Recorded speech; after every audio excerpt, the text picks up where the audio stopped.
Being up over the thing to remember. The scene starts to tumble to the sound of the drums. Oh boy, there ain't no need to fight the silence in the ring.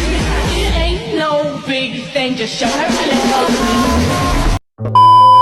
Assalamualaikum warahmatullahi wabarakatuh. Perkenalkan, nama saya Yeni Rahmawati. Saya akan menjelaskan materi tentang bisnis yang beretika. Etika bisnis adalah suatu pengetahuan tata cara ideal pengaturan dan pengelolaan bisnis yang berfokus pada norma-norma dan moralitas yang berlaku secara umum. Etika ini menjadi pedoman bagi para pelaku bisnis dalam menjalankan kegiatan dengan adil, jujur, dan bertanggung jawab. Selanjutnya, ada tujuan dari etika bisnis. Tujuan utama etika bisnis adalah untuk membangun kredibilitas dan nama baik bisnis. Etika bisnis yang dijalankan dalam suatu perusahaan dapat memberikan nilai pada semua pegawainya tentang norma dan perilaku yang harus dipatuhi oleh seluruh lapisan dalam perusahaan, mulai dari karyawan sampai pimpinan. Dengan menerapkan etika bisnis, perusahaan dapat membangun kepercayaan para pemangku kepentingan seperti pelanggan, karyawan, investor, dan masyarakat. Selanjutnya ada prinsip dalam etika bisnis. Beberapa prinsip utama yang menjadi dasar etika bisnis meliputi yang pertama, jujur dan dapat dipercaya. Kedua, adil dan tidak mementingkan diri sendiri. Ketiga, bertanggung jawab. Keempat, hormat dan menghargai. Dan kelima, transparan atau terbuka dan jujur dalam semua aspek bisnis. Dan terakhir, ada contoh penerapan etika bisnis. Dalam perdagangan, menjual produk dengan kualitas yang sesuai dengan deskripsi, memberikan informasi yang akurat, dan tidak melakukan penipuan. Kesimpulannya, bisnis yang beretika adalah bisnis yang bertanggung jawab, adil, dan berkelanjutan. Penerapan etika bisnis tidak hanya bermanfaat bagi bisnis itu sendiri, tetapi juga bagi masyarakat secara keseluruhan. Dengan memahami dan menerapkan prinsip-prinsip etika bisnis, para pelaku bisnis dapat membangun bisnis yang sukses dan berkelanjutan. Terima kasih. Assalamualaikum warahmatullahi wabarakatuh. Perkenalkan, nama saya Rohmani. Di sini saya akan melanjutkan materi dari yang sebelumnya, yaitu materi kedua, yang dimana materinya ialah perusahaan dan pemangku kepentingan. Apa itu perusahaan dan pemangku kepentingan? Perusahaan dan pemangku kepentingan atau stakeholder adalah pihak pemangku kepentingan atau beberapa kelompok orang yang memiliki kepentingan di dalam perusahaan yang dapat mempengaruhi atau dipengaruhi oleh tindakan dari bisnis secara keseluruhan. Stakeholder dikelompokkan menjadi dua, yaitu stakeholder internal dan stakeholder eksternal. Stakeholder merupakan bagian penting dari perusahaan yang berperan aktif dan pasif dalam mengembangkan tujuan perusahaan. Dan stakeholder dibagi menjadi 5 macam, yaitu yang pertama, stakeholder utama atau primer. Yang kedua yaitu stakeholder pendukung atau sekunder. Yang ketiga yaitu stakeholder kunci. Dan yang keempat yaitu internal stakeholder. Yang kelima yaitu external stakeholder. Apa itu stakeholder utama atau primer? Stakeholder utama adalah individu atau kelompok yang memiliki kepentingan besar dalam sebuah perusahaan dan dapat langsung mempengaruhi kebijakan program atau proyek. Yang kedua yaitu stakeholder pendukung. Stakeholder pendukung adalah bagian yang tidak akan berhubungan langsung terhadap suatu program atau kebijakan sebuah proyek. Yang ketiga, stakeholder kunci. Stakeholder kunci adalah kelompok eksekutif yang memiliki wewenang resmi untuk mengambil keputusan dalam sebuah proyek atau bisnis. Yang keempat dan yang kelima, stakeholder internal dan eksternal. Stakeholder internal adalah pihak yang memiliki kepentingan di dalam perusahaan, sedangkan stakeholder eksternal adalah pihak yang memiliki kepentingan di luar perusahaan. Tahapan dalam bisnis atau hubungan stakeholder. Yang pertama, tidak aktif, reaktif, proaktif, dan interaktif. Apa keterlibatan stakeholder? Keterlibatan stakeholder pada intinya adalah hubungan partisipasi organisasi bisnis, dan setidaknya satu organisasi pemangku kepentingan perlu untuk membentuk keterlibatan. Yang kedua, tujuan atau goal. Yang ketiga, motivasi. Yang terakhir yaitu kapasitas organisasi atau organizational capacity. Jadi kesimpulannya, perusahaan dan pemangku kepentingan atau stakeholder memiliki peranan penting dalam keberhasilan perusahaan, dan keterlibatan mereka secara aktif dalam membawa manfaat seperti membangun kepercayaan dan reputasi perusahaan, membuat keputusan yang lebih baik dan tepat, mendorong inovasi dan kreativitas, membantu perusahaan menggunakan sumber daya dengan baik, membantu perusahaan menentukan di mana berinvestasi. Mungkin itu saja, sekian dari saya. Wassalamualaikum warahmatullahi wabarakatuh. Perkenalkan, nama saya Gustiani dari RA3. Di sini saya akan mempresentasikan materi globalisasi dan etika bisnis. Yang pertama, pengertian era globalisasi yaitu merupakan suatu realitas sosial yang secara khusus berkembang dalam peradaban manusia secara global dan secara pesat, mulai dari hukum, pendidikan, sosial, ekonomi, bahkan budaya. Efek dari globalisasi semacam menjadi instrumen yang merusak sekat-sekat pembatas interaksi manusia di seluruh belahan dunia. Baik, di sini ada jenis persaingan. Di sini ada dua jenis persaingan. Yang pertama, jenis persaingan sehat adalah sarana motivasi dalam bidang industri untuk membangun gairah dan menciptakan kualitas barang dengan mutunya. Persaingan sehat bertujuan untuk meningkatkan produktivitas mutu dengan pelayanan maksimal kepada masyarakat. Yang kedua, persaingan tidak sehat. Sekarang masih banyak perusahaan yang melakukan praktik ilegal, yaitu seperti monopoli, pengendalian harga, dan praktik bisnis lainnya yang tidak sehat.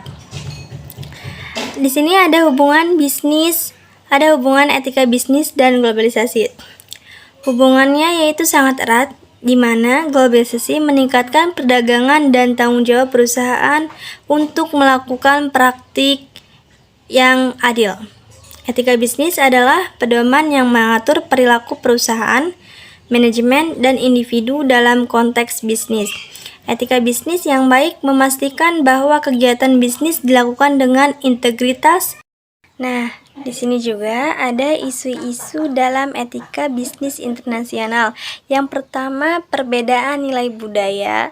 Perusahaan multinasional harus bisa menghormati dan harus menghargai keberagaman ini dalam praktek bisnisnya. Yang kedua, korupsi. Korupsi ini merupakan masalah besar dalam bisnis internasional. Yang ketiga, ada praktik ketenagakerjaan. Yang keempat, ada dumping, yang dimana dumping adalah praktik menjual barang atau jasa dengan harga yang lebih murah untuk mengalahkan pemain domestik. Dumping juga melanggar etika pasar bebas. Yang kelima, ada outsourcing, yang dimana outsourcing ini adalah layanan ke negara-negara dunia ketiga untuk memperkerjakan tenaga kerja dengan harga murah. Lalu di sini juga ada perilaku tidak etis dalam bisnis internasional. Yang pertama, mencuri ide bisnis perusahaan lain. Yang kedua, penipuan. Yang ketiga, melakukan teks secara acak. Yang keempat, menggunakan foto produk perusahaan lain. Yang kelima, tidak aktif dan tidak kreatif, yang berdampak hilangnya kredibilitas perusahaan, hubungan negatif antara karyawan dan perusahaan, kegagalan mempertahankan perusahaan kepada konsumen, dan berkurangnya produktivitas karyawan. Teori etika bisnis internasional adalah prinsip-prinsip yang mengatur tata cara dan tindakan bisnis antar negara. Di sini juga ada prinsip yang harus dipahami, yaitu prinsip otonomi, prinsip kejujuran, prinsip keadilan, prinsip saling menguntungkan, dan prinsip keintegritas moral. Lalu di sini teori etika yang umum digunakan dalam bisnis adalah utilitarianisme, teori hak, dan teori keadilan. Assalamualaikum warahmatullahi wabarakatuh. Izin memperkenalkan diri, nama saya Malkan Amin dari RA3 Manajemen Fakultas Ekonomi Bisnis. Saya akan menjelaskan teori etika dan relevansinya.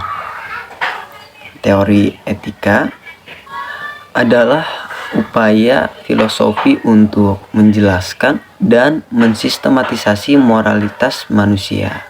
Teori etika berperan untuk menentukan hal yang baik dan hal yang buruk, mana yang harus dilakukan dan mana yang tidak boleh dilakukan. Ada beberapa teori etika, diantaranya etika deontologi, etika keutamaan, etika egoisme, dan etika teori hak. Kita ambil satu contoh, ada teori etika egoisme, yaitu mementingkan dirinya sendiri tanpa merugikan kepentingan orang lain. Itu penjelasan tentang teori etika egoisme ya. Etika muncul karena adanya perbedaan paradigma, pola pikir atau pemahaman tentang hakikat hidup sebagai manusia. Etika terbagi menjadi dua, yaitu ada etika umum, ada juga etika yang khusus. Kalau etika umum membahas prinsip-prinsip moral dasar ya. Sedangkan etika khusus menerapkan prinsip-prinsip dasar masing-masing bidang kehidupan manusia. Terima kasih. Assalamualaikum warahmatullahi wabarakatuh. Baik, Assalamualaikum warahmatullahi wabarakatuh. Sebelumnya izin memperkenalkan diri. Nama saya Muhammad Naji. Saya dari kelompok 3. Saya ingin mempresentasikan tugas etika dan tanggung jawab sosial bisnis ya, yaitu tentang tanggung jawab sosial perusahaan dan audit kinerja sosial.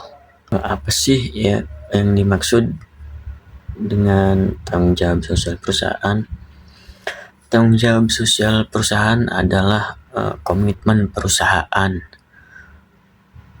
untuk berkontribusi secara positif terhadap masyarakat dan lingkungan.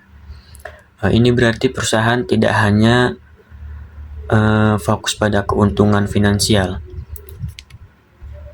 tetapi juga peduli terhadap dampak aktivitas bisnisnya terhadap pemangku kepentingan lainnya seperti karyawan, masyarakat sekitar, dan lingkungan. Contohnya CSR yang sering kita temui adalah program-program pemberdayaan masyarakat, pelestarian lingkungan, serta kegiatan sosial lainnya. Dan audit kinerja sosial adalah merupakan suatu proses di mana organisasi yang dapat menentukan kewajaran kinerja sosial mereka, melaporkan dan mengembangkan kinerjanya. Dan audit kinerja sosial juga mengukur dampak sosial dan perilaku relasi perusahaan. Audit kinerja sosial juga diharapkan dapat dipergunakan untuk menilai dampak sosial dari kegiatan perusahaan, mengukur efektivitas program perusahaan yang bersifat sosial, dan melaporkan sampai seberapa jauh perusahaan memenuhi tanggung jawab sosialnya. Dan audit kinerja sosial juga memiliki peran penting ya. Pentingnya audit kinerja sosial adalah proses evaluasi sistematis yang mengukur dampak sosial dan lingkungan dari kegiatan perusahaan. Audit ini menilai sejauh mana sih perusahaan memenuhi komitmen CSR-nya mengevaluasi efektivitas program yang dijalankan, serta memastikan transparansi dan akuntabilitas dalam praktik sosial perusahaan. Meskipun penting, audit kinerja di perusahaan sosial menghadapi beberapa tantangan, seperti kurangnya data yang akurat dan standar yang tidak konsisten. Dan apa sih keuntungan audit kinerja sosial? Yaitu yang pertama, melibatkan stakeholder dalam organisasi, terus juga meningkatkan tanggung jawab kepada stakeholder utama, ada juga memberikan garis besar yang berguna untuk aktivitas perusahaan, terus menyediakan kepercayaan pada hasil akuntansi pertanggungjawaban sosial, dan yang terakhir pengukuran untuk beberapa peluasan, mengamati dampak sosial organisasi. Dan ada juga manfaat dan pentingnya tanggung jawab sosial perusahaan. Apa sih manfaat dan pentingnya tanggung jawab sosial perusahaan? Itu yang pertama, reputasi perusahaan. Yang kedua, daya saing. Yang ketiga, keberlanjutan bisnis. Dan yang terakhir, yang keempat, yaitu loyalitas pemangku kepentingan. Nah, kita akan bahas yang pertama dulu ya, reputasi perusahaan. Nah, reputasi perusahaan ini dapat meningkatkan citra dan reputasi perusahaan di mata pemangku kepentingan. Yang kedua, daya saing. Daya saing juga meningkatkan daya saing dan keunggulan kompetitif perusahaan. Nah, yang ketiga, keberlanjutan bisnis. Keberlanjutan bisnis juga memastikan keberlanjutan bisnis perusahaan dalam jangka yang panjang. Dan yang terakhir, yang keempat, yaitu loyalitas pemangku kepentingan. Juga dapat meningkatkan loyalitas dan kepercayaan dari pemangku kepentingan. Dalam tanggung jawab sosial perusahaan juga ada komponen-komponennya ya. Yang pertama yaitu ekonomi. Yang kedua ada sosial, terus lingkungan, dan tata kelola. Nah, ekonomi juga mencakup praktik bisnis yang etis dan memberikan manfaat ekonomi bagi pemangku kepentingan. Terus juga sosial. Sosial juga mencakup kontribusi perusahaan untuk meningkatkan kesejahteraan masyarakat. Terus ada lingkungan yang mencakup upaya meminimalisir dampak negatif terhadap lingkungan dan melestarikannya. Dan yang terakhir yaitu tata kelola yang mencakup praktik transparansi, akuntabilitas, dan kepatuhan perusahaan. Nah, yang sekarang yaitu prinsip-prinsip dalam audit kinerja sosial. Apa sih prinsip-prinsipnya? Yang pertama ada materialitas, yang kedua inklusivitas, yang ketiga responsibilitas. Nah, apa sih materialitas itu? Jadi materialitas itu fokus pada isu-isu yang signifikan bagi perusahaan dan pemangku kepentingan. Nah, yang kedua, inklusivitas, yaitu melibatkan pemangku kepentingan dalam proses audit dan mengambil keputusan. Dan yang terakhir yaitu responsibilitas. Responsibilitas juga memastikan perusahaan bertanggung jawab atas dampak sosial dan lingkungannya. Nah, selanjutnya juga ada kerangka hukum dan regulasi terkait tanggung jawab sosial perusahaan di Indonesia. Yang pertama itu Undang-Undang Nomor 40 Tahun 2007 tentang perseroan terbatas, mengatur kewajiban perusahaan untuk melaksanakan tanggung jawab sosial dan lingkungan. Terus juga ada peraturan pemerintah nomor 47 tahun 2012, yaitu mengatur pelaksanaan tanggung jawab sosial dan lingkungan perusahaan. Terus juga ada Peraturan Otoritas Jasa Keuangan Nomor 51 POJK 03 2017. Itu mengatur penerapan keuangan berkelanjutan bagi lembaga jasa keuangan, emiten, dan perusahaan publik. Baik, terima kasih. Mungkin itu saja yang dapat saya jelaskan ya tentang tanggung jawab sosial perusahaan dan audit kinerja sosial. Baik, saya Muhammad Haji. Mungkin itu saja ya. Terima kasih. Wassalamualaikum warahmatullahi wabarakatuh. Perkenalkan, nama saya Rizka Juliana. Saya di sini akan menjelaskan tentang hak dan kewajiban pemilik usaha. Jadi, hak adalah kuasa untuk melakukan atau menerima sesuatu yang seharusnya dilakukan atau diterima. Sedangkan kewajiban adalah beban untuk memberikan sesuatu yang seharusnya diberikan. Hak dan kewajiban merupakan dua konsep yang saling berkaitan dan mendasar dalam kehidupan manusia dan bermasyarakat. Di sini ada hak pemilik usaha. Jadi, pemilik usaha tentu memiliki hak-haknya tertentu, yaitu 1. Membuat peraturan dan perjanjian kerja. Yang kedua, melakukan pemutusan hubungan kerja (PHK) sesuai prosedur dan alasan yang sah. 3. Menentukan kebijakan perusahaan. Yang keempat, mengatur dan mengendalikan pekerja, termasuk memberikan instruksi, menegakkan disiplin, dan menilai kinerja. Yang kelima, menjaga kerahasiaan perusahaan. Yang keenam, mendapatkan hak budidaya untuk memanfaatkan tanah baik milik pemerintah maupun milik pribadi. Yang ketujuh, mendapatkan hasil kerja atau jasa dari pekerja.